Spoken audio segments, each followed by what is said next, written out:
Hello అండి, అందరికీ నమస్కారం. చూడండి, ఓట్స్ ఉప్మా. ఓట్స్ ఎక్కడ కూడా చిమటకుండా చాలా ప్రాపర్గా వచ్చినాయి. ఎంత హెల్తీగా ఉంది చూడండి.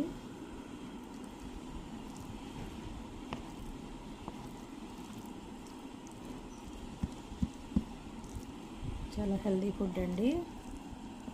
చూడండి, ఎక్కడ కూడా చిమడినట్టు లేకుండా మనం గోధుమ రవ్వ ఉప్మా చేస్తే ఎలా ఉంటుందో అలా ఉంది. ఈ విధంగా తయారు చేసుకోండి. ఇందులోకి కొబ్బరి చట్నీ, అలాగే కొద్దిగా అల్లం చట్నీ కాంబినేషన్ చాలా బాగుంటుంది.